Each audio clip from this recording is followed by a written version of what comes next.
여러분 또 터졌습니다. 국제적 대참사입니다. 대한민국 대통령이 나토 정상회의에 초청을 받았는데요. 그 중요한 자리를 이재명이 불참한다고 선언해 버렸습니다. 자, 이거 그냥 하나의 외교 행사 일정 빠진 거 아니냐 이렇게 넘기시면 안 됩니다. 이건 국제적인 외교 망신이자 대한민국의 전략적 자해 행위입니다.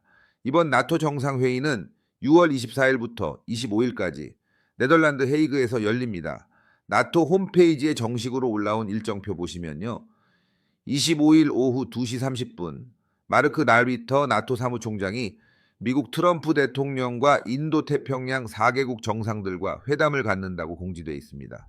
자, 여기서 말하는 인도 태평양 4개국이 어디냐? 한국, 일본, 호주, 뉴질랜드입니다. 그럼 뭐가 문제냐? 일본, 호주, 뉴질랜드 정상들은 전부 참석 확정. 그런데 한국은 이재명은 불참입니다. 그럼 누가 가느냐? 아직 아무도 모릅니다. 국가안보실은 아직 대리 참석을 협의 중이다. 결론이 안 났다는 말만 반복하고 있습니다. 다시 말해 회담 하루 전까지도 누구를 보낼지 결정조차 못했다는 겁니다. 이게 대한민국입니까? 이게 G7 국가 못지않은 경제력을 가진 국가의 외교 대응입니까? 트럼프 대통령 입장에선 얼마나 황당했겠습니까? 나토 회의에 앞서 한국을 비롯한 인태 4개국과의 공식 회담을 준비해놓고 그걸 전 세계에 예고했는데 정작 한국 대통령은 안 온다는 겁니다. 무시당한 거예요. 완전히 배신당한 겁니다. 아니 이게 이재명이 말하는 실용 외교입니까? 아니죠. 이거는 사실상 반미 외교, 친중 외교입니다. 이재명은 뭐라고 했느냐? 대통령실 강유정 대변인 발표 들어보십시오. 국내 현안과 중동 사태 때문에 도저히 갈 수 없었다고 했습니다. 자, 이 말 속에 어처구니가 없습니다. 첫째, 국내 현안 뭔데요? 경제 망가지고 민생 파탄 나고 야당 눈치 보느라 법 하나 제대로 통과 못 시키는 상황에서 무슨 국내 현안입니까? 본인이 다 망쳐놓고 이제 그걸 핑계로 삼습니까? 둘째, 중동 사태. 지금 이스라엘과 이란 간 긴장이 고조되고 있는 건 맞습니다. 그런데 중동 사태가 대한민국 대통령이 유럽에서 열리는 나토 회의에 못 갈 이유가 됩니까? 오히려 더 적극적으로 참석해야 합니다. 지금 프랑스, 독일, 영국, 미국 정상들은 다 참석합니다. 다들 중동 이슈에 직간접적으로 연루되어 있는 나라들인데 왜 다 참석하고 우리만 못 갑니까? 결국 이재명은 핑계를 댄 겁니다. 진짜 이유는 딱 하나예요. 중국, 북한 눈치 보느라 못 간 겁니다. 나토 회의라는 게 기본적으로 반중, 발러 성격이 강합니다.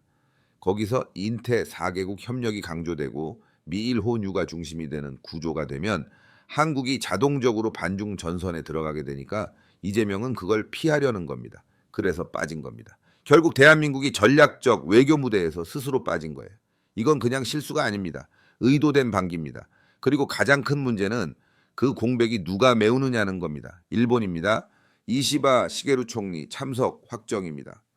트럼프와 만나고 엘위터 사무총장과 회담하고 인태 전략의 주도권을 줄 겁니다. 호주, 뉴질랜드도 마찬가지예요. 그런데 한국은요? 아무 말도 못하고 아무 성과도 못 얻고 국제 무대에서 없는 나라가 되어버렸습니다. 외교는요. 말로 하는 게 아닙니다. 자리에 나가야 존재감이 생기는 겁니다.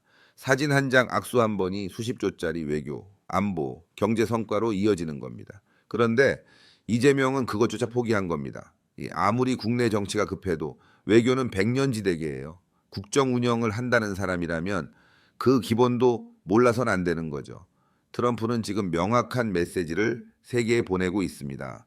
미국은 인태 지역과의 연대를 강화하고 나토와 협력해 중국과 러시아를 견제하겠다는 전략입니다. 그런데 한국이 빠졌다는 건 뭡니까? 미국이 더는 한국을 믿지 못하겠다는 사인으로 바뀔 수 있습니다. 지금 이 흐름이 계속되면은 한국은 미국의 전략적 동맹국에서 보조 협력국, 심지어는 방해 요소로까지 평가될 수 있습니다. 그 결과는 결국 우리 국민이 짊어지게 되는 겁니다. 지금 외교 라인도 문제입니다. 대통령이 안 가면은 특사라도 보내서 메시지를 전달하고 자리라도 지켜야 합니다. 그런데 그것도 안 돼요. 뭐 대참도 정해지지 않았고 외교부도 혼란스럽고 NSC도 갈팡질팡입니다. 결국 이재명 정부는 외교의 기본도 프로토콜도 전략도 전무한 상태라는 걸 이번 사건이 명확히 보여주고 있습니다. 여러분 기억하십시오.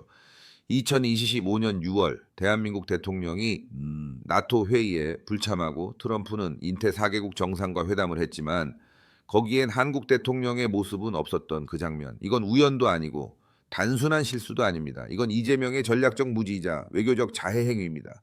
세계는 움직이고 있습니다. 미국도, 일본도, 호주도, 유럽도 전략을 짜고 있습니다. 그런데 우리만 빠졌습니다. 그리고 그 책임은 오롯이 이재명에게 있다는 사실 국민이 똑똑히 기억해야 합니다. 신의 한수, 신의 한수, 함께라면 뭐든지 가능해. 신의 한수, 신의 한수, 신나는 애국이 시작돼. 진실을 밝히는 빛이 되어 우리의 열정을 불태워. 신의 한수, 우리를 이끌어 끝없는 가능성 펼쳐질 거야. 신의 한수, 신의 한수, 함께라면 뭐든지 가능해.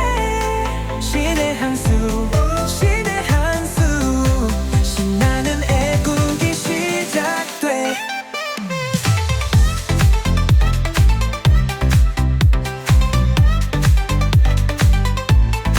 신의 한수, 우리의 선택 모두 함께하는 이 순간.